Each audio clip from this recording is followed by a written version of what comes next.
안녕하세요.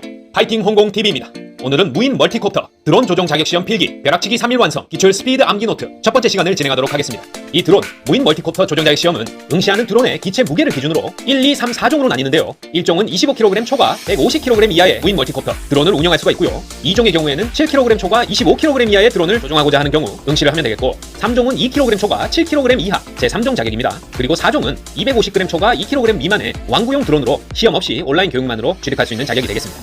하지만 이런 종별 구별은 실기시험에 해당하는 거고요. 일단 필기시험의 기준은 똑같습니다. 1, 2, 3종 자격을 취득하고자 하는 사람은 필기시험을 70점 이상 받아야 합격한다. 50분 동안 사지선다 40문제 중에 28문제를 맞춰야 합격이 되겠습니다. 교통안전공단에서 시행하고요. 응시료는 좀 비싸죠? 48,400원이 되겠습니다. 만 14세 이상일 경우 응시할 수 있다. 자, 드론 시험의 구성 과목은 비행 이론, 드론 운용, 항공기상, 항공법규 등에서 출제가 되겠고요. 시험은 이렇게 과목 순서와는 상관없이 무작위로 출제되기 때문에 이 스피드 암기 노트에서는 최대한 기출 중심으로 순서에 상관없이 빠르게 전체 내용의 핵심을 파악할 수 있도록 정리를 해보았으니까 운전 중이나 지하철 안에서 혹은 주무시기 전에 짬짬이 반복하신다면 굳이 두꺼운 책을 보지 않아도 충분히 합격 점수 이상 획득하실 수 있을 거라 생각합니다.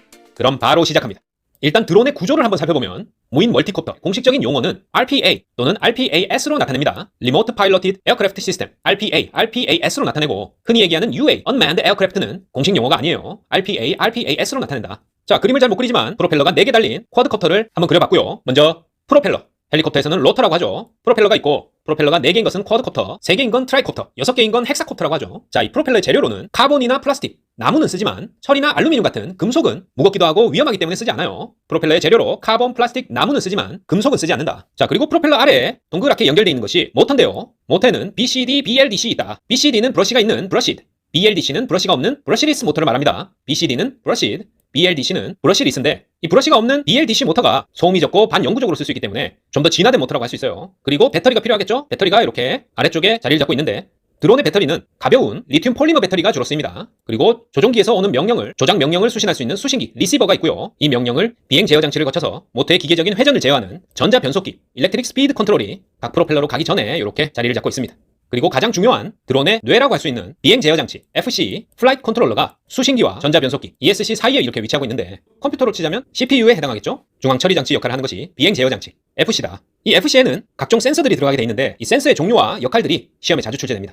일단 종류를 쭉 살펴보면 자이로 센서, 기압 센서, 이미지 센서, 지자기 센서, 가속도 센서, GPS 센서, 초음파 센서, 여러 가지 기능이 복합된 비전 포지셔닝 센서 등이 있고요. 자이로 센서는 각 속도를 측정하고, 기압 센서는 고도 측정, 이미지 센서는 카메라와 관련해서 이미지를 전자적 신호로 변환하는 거고, 지자기 센서는 진행 방향과 관련된 게 지자기 센서, 가속도 센서는 수평 유지, GPS 센서는 인공위성에서 보내는 좌표 정보를 통해서 현재 위치와 출발 지점으로 복귀하는 그런 역할을 하겠죠. 초음파 센서는 초음파를 통해서 고도나 장애물 등을 파악하는 센서가 되겠습니다. 자, 그리고 아까 살펴봤던 BCD, 브러시드 모터와 BLDC, 브러시리스 모터의 차이점을 간단히 살펴보면, 브러시가 있는 것은 브러시가 계속 마찰해야 되기 때문에 소모성이다. 값은 싸고 간단한 구조로 되어 있는 게 특징이고, 브러시리스는 브러시에 마찰이 필요 없다. 소음이 적고 반영구적인 반면에 비싸죠. 보통 대형 드론에 많이 쓰이고, 별도로 ESC, 전자 변속기가 필요한 게 특징이 되겠습니다. 무인 멀티콥터의 주요 구성 요소는 프로펠러와 모터, 전자 변속기, ESC, 이렇게 약자로도 알고 계셔야 됩니다. 일렉트릭 스피드 컨트롤러, 그리고 비행 제어 장치, 플라이트 컨트롤러, FC, 각종 센서가 드론의 주요 구성 요소가 되겠습니다. 여기서 다른 걸 집어넣어서 주요 구성 요소가 아닌 것은 이렇게 문제가 나와요. 주로 오답으로는 메인 로터, 테일 로터, 모두 헬리콥터 프로펠러를 뜻하고요. 라디에이터, 냉각 장치, 감속기, 리듀서, 모두 드론의 주요 구성 요소 아닙니다. 자, 프로펠러의 개수에 따라서 3개일 때는 트라이콥터, 4개는 쿼드콥터, 6개는 헥사콥터, 8개는 옥타콥터. 자, 트라이, 쿼드, 헥사, 옥타, 3, 4, 6, 8. 모두 상식적으로 알고 계신 거죠? 3개는 트라이, 4개는 쿼드, 6개는 헥사, 8개는 옥타, 그리고 12개는, 자, 프로펠러가 12개 있는 드론이 있는데요. 도데카콥터입니다. 도대체 얼마나 크길래 12개나 있나? 도데카콥터, 프로펠러 12개인 도데카콥터입니다. 자, 비행 제어 장치, 플라이트 컨트롤러는 컴퓨터의 중앙 처리 장치, CPU처럼 리시버를 통해서 수신한 조종 명령과 각종 센서들의 다양한 정보들을 수집하고 처리하고 또 항시 모니터링을 하는 그런 핵심적인 장치가 되겠어요. 그래서 여기 들어있는 센서들의 종류와 역할이 시험에 자주 나온다. 다시 한번 살펴보면, 자, 자이로 센서는 각속도를 측정하는 기울기 센서다. 이를 통해서 드론의 자세 제어를 하는 것이 자이로 센서고요. 기압을 측정해서 고도를 계산하는 것이 기압 센서다. 고도 계산 기압 센서. 이미지 센서는 이미지 정보들을 전자 신호로 바꿔주죠. CCD나 CMOS, 이미지 변환 센서가 이미지 센서. 지자기 센서는 진행 방향을 결정한다. 방위를 산출해낸다. 지자기 센서. 가속도 센서는 드론의 수평을 유지해주는 센서고요. GPS 센서는 좌표, 위치와 속도 계산을 한다. 그리고 비상시에 출발 지점으로 리턴하는 기능을 수행할 수 있는 게 GPS 센서 때문입니다. 자, 초음파 센서는 고도와 장애물을 감지한다. 초음파를 통해서 고도, 장애물을 감지하는 것이 초음파 센서. 비전 포지셔닝 센서는 다중 센서로 두세 가지 복합적인 센서 기능을 하는 것이 비전 포지셔닝 센서입니다. 자, 무인 멀티콥터 드론의 비행 자세 제어. 자세 제어는 어떤 센서로 하죠? 그렇죠. 자이로 센서로 하죠. 자, 이런 식으로 다른 보기 섞어놓고 센서의 종류를 찾는 그런 문제가 나온다. 자, 무인 멀티콥터가 자세 세팅을 위해서 모터의 속도를 조절하는 장치는 모터 속도는 뭘로 제어하죠? 속도 조절, 스피드 컨트롤, 전자 변속기죠. ESC, 일렉트릭 스피드 컨트롤러, 전자 변속기로 모터의 속도를 조절한다. 컴퓨터의 CPU와 같이 수신기로 전달받은 명령어와 센서로부터의 상태값을 비교하여 모터의 회전 속도를 계산해 전송하는 장치는 자, 인간의 뇌와 같은 드론의 핵심 부품 FC죠. 플라이트 컨트롤러, 비행 제어 장치다. 자, 드론이 비행하면서 대기 중에서 받는 힘들을 알고 있어야 되는데요. 중력과 양력, 추력과 항력을 짝지어서 꼭 알고 계셔야 됩니다. 자, 서로 상대 개념이다 이렇게 보셔야 돼요. 중력과 양력, 추력과 항력인데 하나씩 살펴보면 자, 중력은 그래비티, 지구가 드론을 끌어당기는 힘이죠. 아래로 지면으로 작용하는 것이 중력. 그리고 양력은 부양력이다. 공중부양, 부양력. 위로 뜨려는 힘이 양력이 되겠습니다. 그래서 아래로 작용하는 힘이 중력, 위로 뜨는 힘, 부양력이 양력이다. 양력이 중력보다 크면, 양력이 중력을 이기면 드론은 상승하게 되겠고요. 당연히 양력보다 중력이 크면 드론이 하강하게 되겠죠. 그 다음에 추력과 항력인데요. 추력은 추진력이다. 앞으로 나아가는 추력, 추진력. 스러스트 추력이고요. 뒤로 끄는 저항력, 뒤로 끄는 저항력이 항력이다. 뒤로 끌다 드래그 끌다죠. 뒤로 끌어당기는 힘이 저항력, 항력이다. 그래서 추진력, 추력은 앞으로 나가는 힘, 저항력, 항력은 뒤로 끌리는 힘. 이렇게 서로 반대가 되겠습니다. 그래서 추력이 항력보다 크면 앞으로 전진하게 되겠고 항력이 추력보다 크면 후진하게 된다. 자, 이렇게 중력, 양력 세트, 추력, 항력이 세트다. 자, 그래서 이걸 드론에서 살펴보면 중력이 아래로 작용하고 양력, 리프트는 위로 작용한다. 그리고 드론은 앞뒤 모양이 같기 때문에 항상 진행 방향을 봐야 되겠죠. 만약에 우측 방향으로 진행한다 했을 때 내가 가려는 방향, 전진 방향이 스러스트, 추력이 되겠고 반대 방향이 드래그, 항력이 되겠습니다. 자, 드론의 비행 모드에는 수동 모드와 자동 모드, 자세 제어 모드, GPS 모드, 자동 복귀 모드가 있습니다. 자, 여기서 더 추가될 수도 있지만 일단 현재 시험에서 나오는 모드는 수동 모드, 자동 모드, 자세 제어 모드, GPS 모드, 자동 복귀 모드까지 알고 계시면 된다. 뭐 속도 제어 모드, 고도 제어 모드 이런 거 없어요. 자세 제어 모드 있다. 수동, 자동, 자세 제어, GPS, 자동 복귀 모드 이렇게 있고 지면 가까이에서 프로펠러의 유도 기류가 지면과 충돌하여 일시적으로 양력이 증가하는 현상. 자, 지면 가까이에 프로펠러가 돌 때 유도 기류가 지면과 충돌해서 다시 위로 뜨는 부양력, 양력이 증가하는 현상은 자, 지면과 충돌이 중요하죠. 지면 효과입니다. 지면과 충돌해서 일시적으로 양력이 증가했다. 지면 효과라 부른다. 자, 그림과 같이 화살표 방향의 유도 기류가 지면 가까이 왔을 때 지면과 충돌해서 일시적으로 양력이 증가하는 현상이다. 지면 효과. 자, 드론에는 두 가지 조종 모드가 있는데요. 모드 1과 모드 2가 있습니다. 자, 각 조종 간에 설정된 기능이 모드 1과 모드 2가 다르다는 건데요.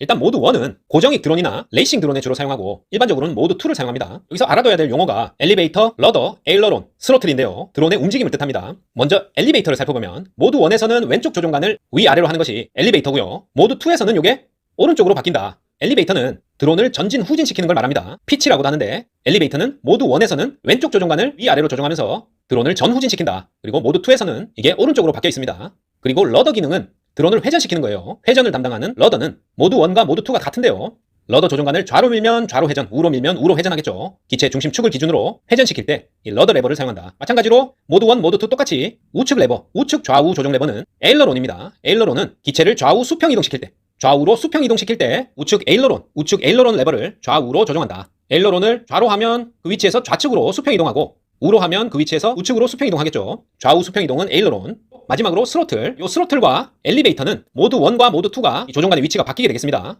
모드 1에서는 오른쪽 조종간, 모드 2에서는 왼쪽 조종간이 되겠어요. 자, 이 스로틀을 통해서 기체가 상승 하강하게 되겠습니다. 자, 기체의 상승 하강은 스로틀로 조종한다. 왠지 엘리베이터가 상승 하강일 것 같지만 엘리베이터는 전후진이고요. 스로틀이 상승 하강이다. 그래서 결국 러더와 에일러론은 위치 변화가 없기 때문에 러더는 왼쪽, 에일러론은 오른쪽, 좌우로 조정해서 러더는 회전을 시키고 에일러론은 좌우 수평 이동이다. 이렇게 암기하시면 되고요. 모드 1과 모드 2에서 위치가 바뀌는 엘리베이터와 스로틀만 다르게 암기하시면 됩니다. 그래서 모드 1에서는 else다. one else. 그리고 모드 2에서는 SL이다. one else. L이 왼쪽, 스로틀이 오른쪽. to SL. 모드 2에서는 스로틀이 왼쪽, 엘리베이터가 오른쪽이 되겠습니다. 엘리베이터, 스로틀, 러더, 에일러론. 각 기능과 위치를 꼭 암기하고 계셔야 됩니다. 엘리베이터는 피치라고도 하고 전진과 후진, 올리면 전진, 내리면 후진을 한다. 전진과 후진을 담당하는 엘리베이터. 스로틀은 상승 하강입니다. 스로틀은 상승 하강. 위로 하면 상승, 아래로 하면 하강이겠죠? 러더는 여우라고도 하고요. 회전을 담당한다. 러더는 회전 담당. 왼쪽 좌우 레버고요. 에일러론은 오른쪽 좌우 레버로 좌우 수평 이동을 담당한다. 에일러론. 왼쪽으로 밀면 좌로 수평 이동, 오른쪽으로 밀면 우로 수평 이동 하겠죠. 그래서 주로 모드 2를 사용한다고 했는데 그 이유는 이 오른쪽 키만 봤을 때 오른쪽 키 하나로 엘리베이터가 전후진이죠. 에일러론은 좌우 수평 이동이니까 전후 좌우가 모두 이동 가능하기 때문에 좀 초보자도 편리하게 이용할 수 있는 것이 모드 2다. 반대로 모드 1은 엘리베이터와 러더를 왼손으로만 조종할 수 있어서 이 조종간 스틱 하나로 곡선 주행이 가능하다는 장점이 있습니다. 어쨌든 이렇게 각각 장점이 있기 때문에 조종 모드는 자신에게 제일 잘 맞는 모드로 선택을 해서 한번 선택한 모드는 나중에 고치기가 쉽지 않기 때문에 처음에 어떤 모드를 선택하는지가 중요하겠죠. 자, 그래서 기출문제 살펴보면 모드 2에서 수직 하강을 하려면 어떻게 해야 되나? 자, 아까 그 그림을 여러 번 봐서 위치를 모두 기억하거나 아니면은 간단히 암기법만 기억하고 있으면 됩니다. 1 else, 2 cell이다.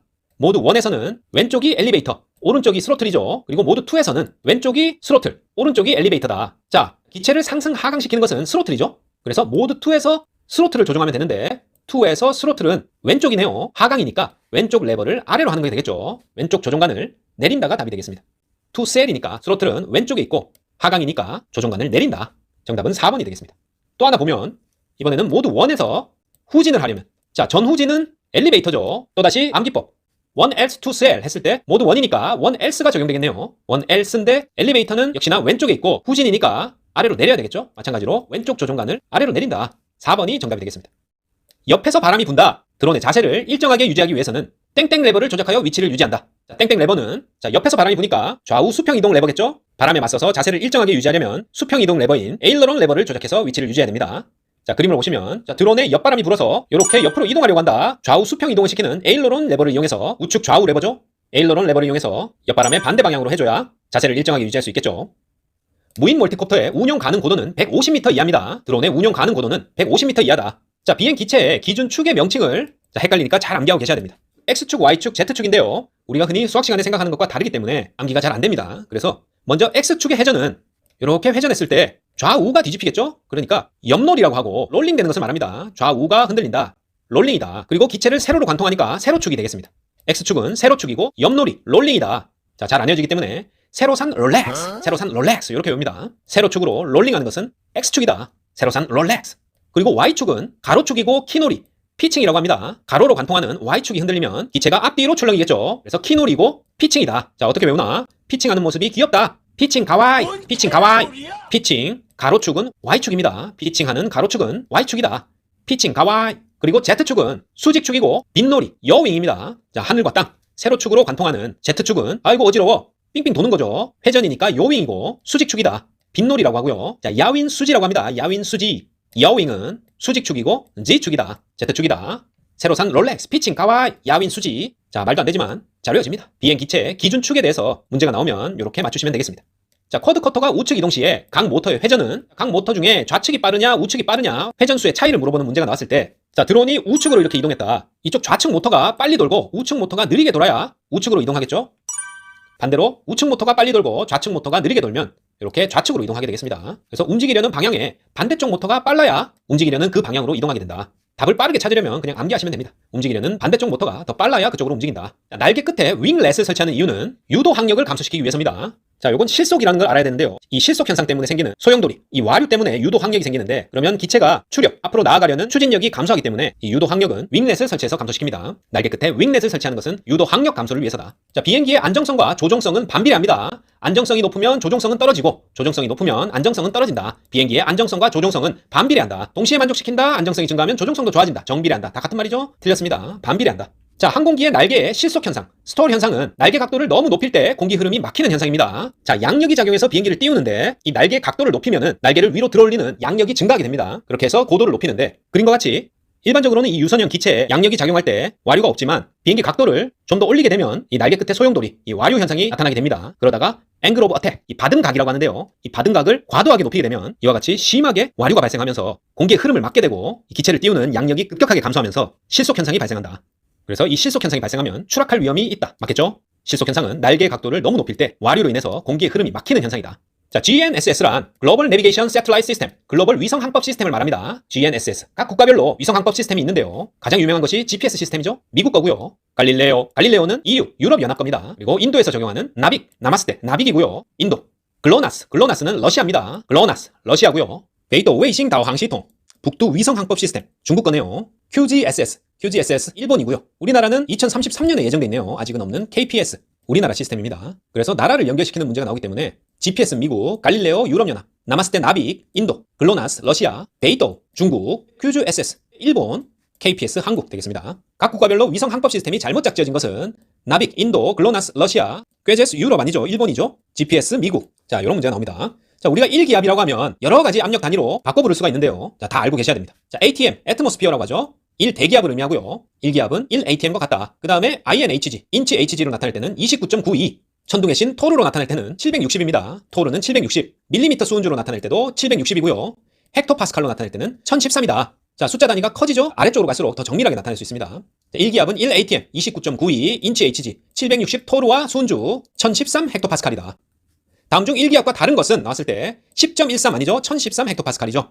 760 밀리미터 수운주, 29.92, 인치 hg, 760 천둥의 신 토르. 자, 이렇게 출제됩니다. 자, 드론의 이착륙 지점은 조종자로부터 안전거리 15m, 안전거리 15m 확보된 지역이거나 평탄한 잔디나 작물이나 시설물 피해 발생이 없는 지역, 차량과 사람의 통행이 없는 지역이어야 되겠죠. 교통량이 많은 지역. 이러면 틀리겠습니다. 푸르키네 현상은 아주 푸르네, 푸르키네. 푸른 개통이 밝게 보이는 현상입니다. 푸르키네 현상은 붉은 개통은 어둡게 보이고 푸른 개통이 밝게 보이는 현상이다. 어떨 때? 밝은 상태에 있다가 갑자기 어두운 곳으로 갔을 때 푸른 개통이 밝게 보이고 붉은 개통은 어둡게 보인다. 푸르키네 현상입니다.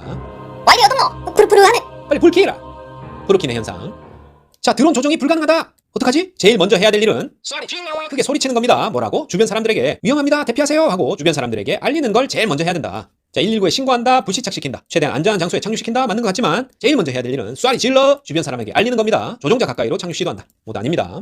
자, 리튬 폴리머 배터리는 드론에 가장 많이 쓰이는 배터리인데요. 리튬 이온에 비해서 두껍고 폭발 위험이 크다. 틀렸습니다. 리튬 이온 전지에 비해서 얇고 폭발 위험은 적다. 리튬 이온은 종종 핸드폰 배터리 폭발했다 하죠. 폭발 위험이 있습니다. 그리고 리튬 폴리머 배터리는 메모리 효과가 없는데요. 그래서 40-50% 남았을 때 또 충전을 한다. 맞는 표현입니다. 이 메모리 효과는 40-50% 남았을 때 충전을 했을 때 그 전에 남아있던 양을 초기 상태로 기억을 해버려서 충전량이 줄어들게 되고 수명도 짧아지는 그런 현상이 메모리 현상인데 리튬 폴리머 배터리에는 그런 현상이 없다. 자, 완전히 방전하지 않고 재충전했을 때 그 남아있던 양을 완전 방전 상태로 기억하면서 충전량과 수명이 감소하는 게 메모리 효과다. 보통 니켈 카드뮴 전지에 메모리 효과가 있기 때문에 니켈 카드뮴은 완전히 방전 후에 충전해야 되는 특징이 있습니다. 그리고 리튬 폴리머 배터리는 제조 공정이 복잡하고 가격이 비싼 편입니다. 완충 전압은 4.2V, 최대 방전은 3.3V로 관리해야 된다. 제조 공정 복잡하고 가격은 비싸고 완충 전압 4.2V, 최대 방전 3.3V로 관리해야 되는 리튬 폴리머 배터리. 자, 그리고 납축 전지는 다른 전지들과 달리 아주 무겁죠. 그래서 드론 배터리로는 부적합합니다. 그리고 배터리에서 필수로 표시해야 되는 사항은 셀수, 용량, 전압, 방전율 필수적으로 표시해야 되고 뭘로 만들었는지 재료는 표시 안 해도 됩니다. 자, 배터리 필수 표시 사항은 셀수, 용량, 전압, 방전율이다. 재료 아니다. 기억하십니다.